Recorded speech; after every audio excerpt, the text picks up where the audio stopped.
je peux vous le dire. M. Ouattara a envoyé des émissaires pour me convaincre de ne pas rentrer en Côte d'Ivoire parce qu'il voulait me faire un chantage. Il me proposait deux choses. La première, je viens en Côte d'Ivoire, je dissous mon parti, j'annule ma candidature et je rentre au RHDP, c'est-à-dire dans son parti, et il ne me poursuivrait pas. Je serais peut-être même l'enfant prodige, je serais choyé par le RHDP, ou alors je reste en exil et il ferme les yeux sur une éventuelle poursuite. J'ai refusé de céder à ce chantage. J'ai refusé la compromission. Nous y parviendrons, mais avant, il me semble important de rappeler que jamais dans l'histoire contemporaine de notre pays, un mouvement politique fut aussi férocement réprimé que GPS.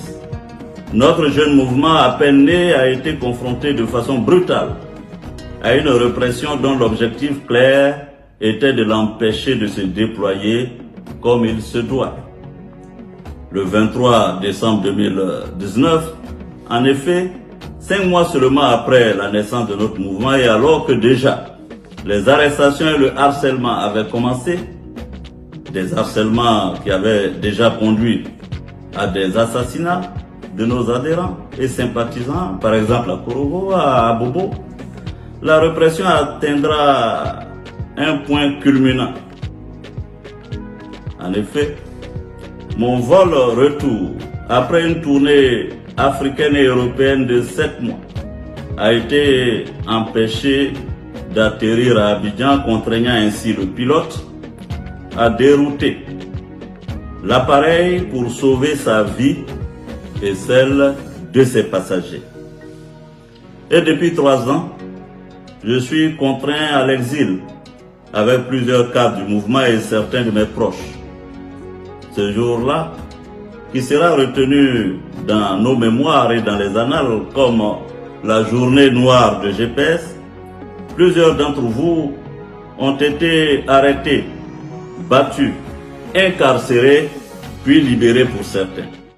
Une mesure unique, prétendument de dissolution, a été injustement prise à l'encontre de notre mouvement, entravant à coup sûr ainsi le déroulement normal de nos activités sur le terrain. La terreur, la répression, la vaste campagne d'intimidation et de diabolisation menée contre notre mouvement ont affecté la mise en place des principaux organes de GPS.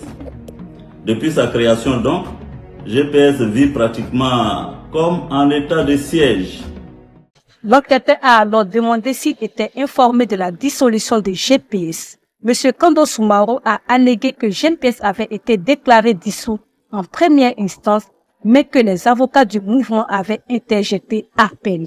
De ce fait et fort de la procédure judiciaire en cours, GPS a pu fonctionner normalement jusqu'à ce que l'instance d'appel confirme la dissolution.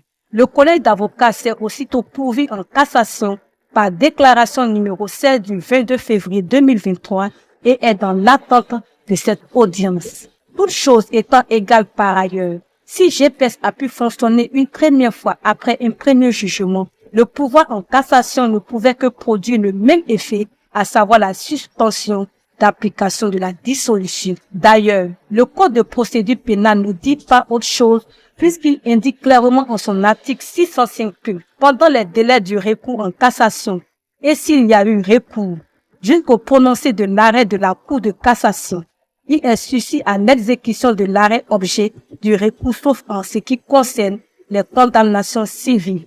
De sorte qu'au regard du droit positif ivoirien, GPS demeure éligible au fonctionnement normal jusqu'à ce que la Cour de cassation statue et rende un verdict définitif. Une situation surréaliste, voulue et créée par un homme qui, par son expérience et son passé, devait comprendre que les menaces n'abattent pas une cause. Qu'on peut emprisonner des hommes, mais qu'on ne peut emprisonner un idéal, une idée, un esprit. Qu'on peut assassiner des hommes, Mais qu'on ne peut assassiner l'espoir, l'espérance. Je vous dis, GPS ne peut pas être dissous. Ce sont les idées qui font avancer le monde. Donc, restez serein parce que GPS doit être logé dans le cœur des Ivoiriens. On va quand même pas aller opérer tous les Ivoiriens pour enlever leur cœur et puis retirer GPS de leur cœur. Le travail que vous devez faire au quotidien, c'est de sillonner les campagnes, les hameaux, les villages, pour que tous les hameaux soient pourvus d'un responsable GPS. En politique, on ne meurt pas tant qu'on a la vie. Et c'est pourquoi je veux que chacun d'entre vous intègre de façon indélébile, incrustée dans le cerveau, que GPS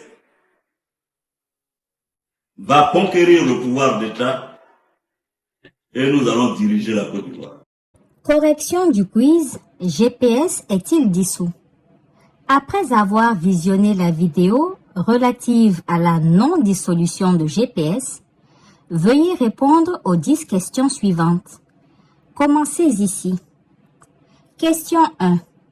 En tant que mouvement citoyen, GPS n'est donc pas un parti politique au regard du droit ivoirien, mais plutôt une association.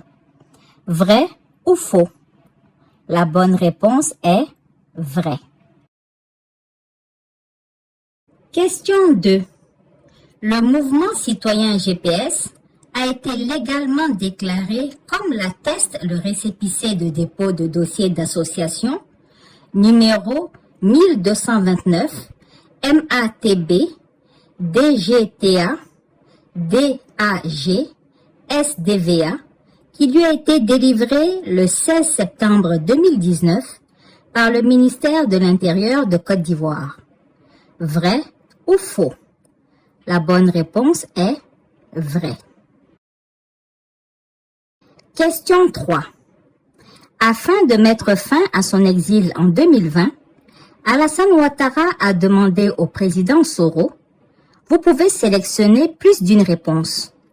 De dissoudre son mouvement GPS et d'adhérer au RHDP, de renoncer à sa candidature pour la présidentielle, de cesser de faire la politique.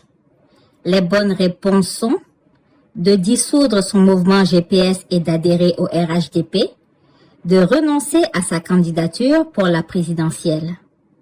Question 4. Suite au refus de soumission et de compromission du président Soro, une cabale politico-judiciaire a été lancée contre lui par le régime en place. Le mouvement GPS faisait donc partie de la plainte initiale contre le président Soro et ses compagnons en décembre 2019. Vrai ou faux? La bonne réponse est faux. Question 5. Le tribunal de première instance d'Abidjan a prononcé la dissolution de GPS le 26 décembre 2019, le 12 mai 2020, le 23 juin 2021. La bonne réponse est le 23 juin 2021. Question 6.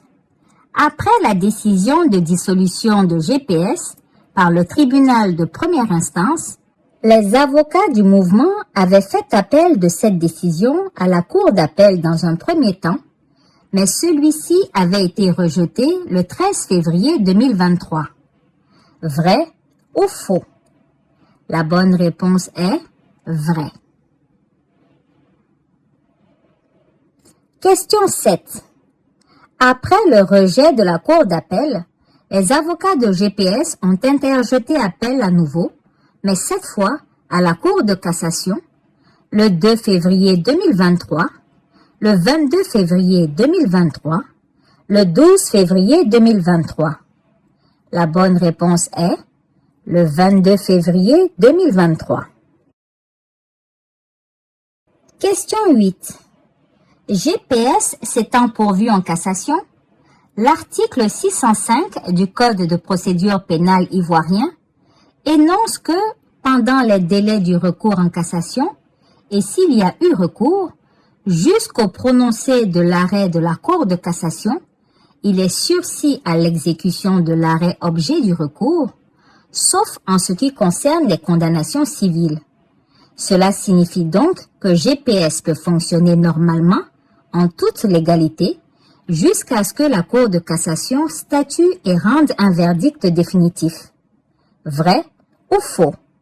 La bonne réponse est vrai. Question 9. Dans toute l'histoire de la Côte d'Ivoire, à part le GPS, quel parti politique a-t-il été dissous par décision judiciaire? Le RDR, le FPI, aucune des deux autres réponses. La bonne réponse est aucune des deux autres réponses. Question 10. En tant que militant ou sympathisant de GPS, après avoir répondu aux 9 questions précédentes, pensez-vous que GPS est réellement dissous alors que la Cour de cassation n'a pas encore définitivement statué sur son sort? Non, GPS n'est pas dissous et peut continuer à fonctionner en toute légalité. Oui, GPS est dissous et est illégal. La bonne réponse est non, GPS n'est pas dissous et peut continuer à fonctionner en toute légalité. Bravo à tous, merci d'avoir participé. N'oubliez pas de télécharger vos résultats. Merci et à bientôt pour un nouveau quiz. GPS, Générations et Peuples solidaires. GPS, Peuple uni, Peuple fort.